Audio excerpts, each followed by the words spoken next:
मध्य प्रदेश के छतरपुर जिले में भूमाफिया हुए सक्रिय।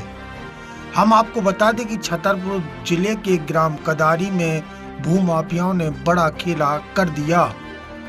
आवेदक ने गंभीर आरोप लगाते हुए बताया है कि राजस्व विभाग के अधिकारियों की मिली भगत से हुआ है यह खेल।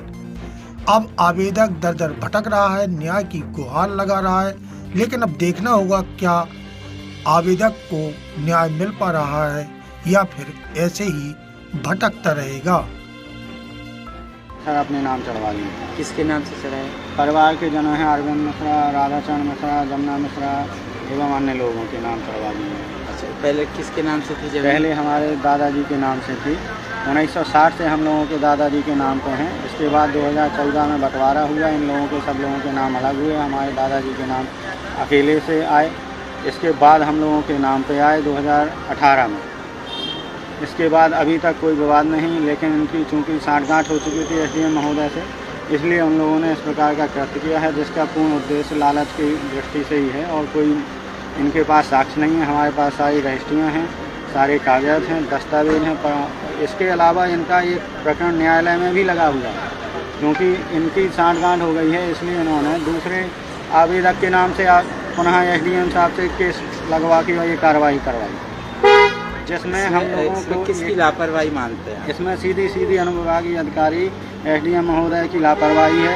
केस रजिस्टर्ड करने के बाद हमें कोई नोटिस नहीं मिला है, कोई जानकारी नहीं मिली है।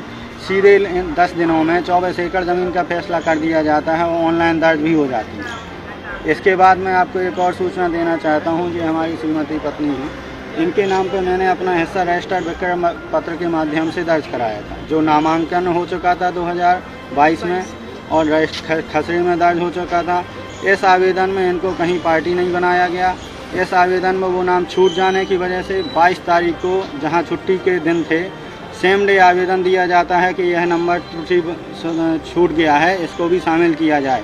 सेम डे आदेश कर दिया जाता है और सेम डे इन सभी लोगों के नाम इनके रजिस्टर्ड विक्रय पत्र से प्राप्त हुई भूमि में भी चढ़ा दिए जाते हैं। इस प्रकार से इस कार्रवाई से साफ सिद्ध होता है कि इसमें एसडीएम साहब की मिली भगत है, इसमें भूमाफियाओं का भी रोल है।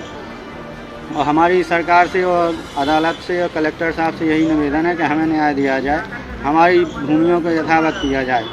चूँकि ये प्रकरण 22 तारीख को ही संज्ञान में हमारे आ गया था, तब से हम लोगों ने न्यूज़ में भी दिया और जन सुनवाई में भी जाना चाहते थे, लेकिन एसडीएम साहब ने हम लोगों को पर्सनल बुलाकर फ़ोन कर आश्वासन दिया कि आप लोगों को कहीं जाने की आवश्यकता नहीं है, हमसे गलती हुई है, हम स्वीकार करते हैं, हम इसको सुधारेंगे।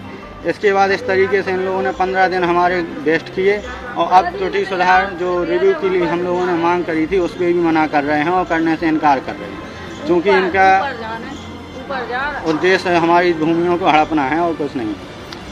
आपने जैसे कहा कि आपको ये कैसे पता चला कि आपकी ज़मीन पे अनुविभागीय अधिकारी जो हैं वो नामांकन दूसरे के नाम कर चुके हैं? ये सर त्योहारों का टाइम था, हम लोगों ने चूँकि पहले से ही इनके केस जो हैं वो अपर कलेक्टर के यहाँ से निरस्त हो चुका था, जो रिकॉर्ड सुधार की परमिशन लगी थी, लेकिन इन्होंने चोरी छुपे कमिश्नर के माध्यम से इसमें परमिशन ली। कमिश्नर साहब का भी आदेश जो हमें मिला, उसमें लिखा हुआ है कि दोनों पार्टियों को सुनते हुए सुनवाई का मौका देकर साक्ष्यों के आधार पर फैसला किया जाए। 6 तारीख को आवेदन स्वीकार किया जाता है एसडीएम महोदय के द्वारा एवं 17 तारीख को फाइनल आदेश कर दिया जाता है, जिसकी हम लोगों को सूचना, ना ही कोई नोटिस, ना ही कोई पेशी के लिए नोटिस मिले कि हम भाई सुनवाई में अपना जो भी है पक्ष रख सकें। हम लोगों ने 21 तारीख को देखा, ऑनलाइन चेक किया कि भाई हमारी ज़मीनें यथावत हैं या नहीं। हमने जहां देखा उसमें हमारी जहां सिंगल भूमियाँ थी उसमें 10 लोगों के नाम और जुड़ चुके हैं। जब उसमें देखा तो आदेश क्रमांक 17 तारीख का दिखा रहा था और एक भूमि उस दिन भी जो छूट गई थी अंकिता दुबे के नाम से थी 314/1/4। इसका भी त्रुटि सुधार का आवेदन छुट्टियों के दिवस में 22 तारीख को लगा के सेम डे उसी दिन आवेदन होता है, उसी दिन फैसला होता है और रजिस्टर्ड विक्रय पत्र के माध्यम से जो ज़मीनें प्राप्त हुई उनको भी एसडीएम साहब की एक कलम के द्वारा ख़त्म कर दिया जाता है। ये सभी प्रकार के दस्तावेज आपके पास में हैं? जी, हमारे पास सारे सत्यापित प्रतियाँ हैं। हमें सुनने का मौका ही नहीं जो दिया अंकिता दुबे के नाम से जो आपने कहा कि एक नंबर छूट गया था, उसकी भी सत्यापित प्रतिलिपि और जो लेटर है वो आपने निकलवाया था? जी। अच्छा, ये बताइए कि आपको क्या लगता है कि इस पूरे विवाद के पीछे किसका हाथ है? इसके पीछे सर देखिए, गांव के जो हमारे ग्राम के कई भूमाफिया भी हैं, जैसे नाम जैसे कि बताइए। गोलू कदारी, जो आजकल सभी प्रकार से पावर में हैं। एसडीएम महोदय के साथ उनका उठना बैठना है। गांव में रोज़ हमें सूचनाएं मिलती हैं कि उनके यहाँ पे पार्टियां हो रही हैं एसडीएम के साथ। तो इसी चीज़ों का गलत फ़ायदा उठा के एसडीएम महोदय ने ये सब कार्यवाही करी है। इसमें उनको प्रलोभन है, चूँकि गांव की जो ज़मीन है वो हमारी मेन रोड की है, इसलिए इनने उसमें पार्टनरशिप लेकर एसडीएम महोदय ने इतना बड़ा कार्यवाही करी है। जो गोलू कदारी है उससे आपका क्या कोई पुराना विवाद है या किसी प्रकार की कोई रंजिश है?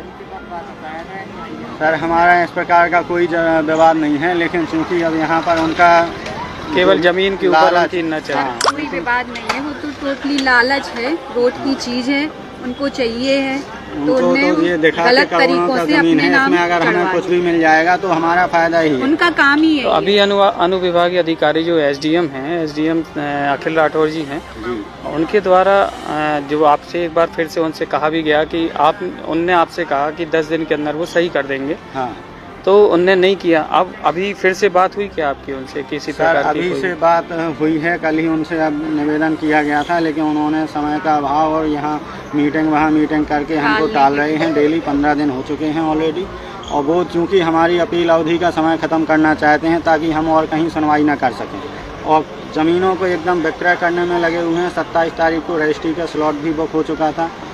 अगर किसी प्रकार की आपकी ज्ञापन पे अगर कार्रवाई नहीं होती है तो फिर आप क्या करेंगे? हम पहला स्टेप तो हमारा ये है कि इसमें हम जिला अदालत में एसडीएम महोदय को पार्टी बनाकर और सारे जो भी आवेदक गण हैं उनके खिलाफ 420 का मुकदमा दायर करेंगे। फर्स्ट स्टेप हमारा ये रहेगा। इसके बाद हम जो भी हमारे न्यायालय हैं, हाई कोर्ट या फिर अपर कलेक्टर साहब, जहाँ भी हमारा इसका प्रावधान है वो हम कानूनी प्रक्रिया के तहत जाएंगे, और जहाँ तक भी हमें जाना पड़ेगा हम इस मुद्दे में पीछे हटने वाले नहीं। ज़मीन जो आपकी है 24 एकड़, उसमें कब्जा किसका है? उसमें कब्जा हमारा है। 1960 से हम लोग 1960 से हमारी पूरा कब्जा है और कागज हैं। खेती फसलें कर रहे हैं। इनके परिवारगण के भी लोगों को चूँकि पता है कि आपसी बंटवारे के माध्यम से सभी को ज़मीनें मिली हुई हैं, इसलिए अभी तक किसी ने कोई ऑब्जेक्शन नहीं उठाया।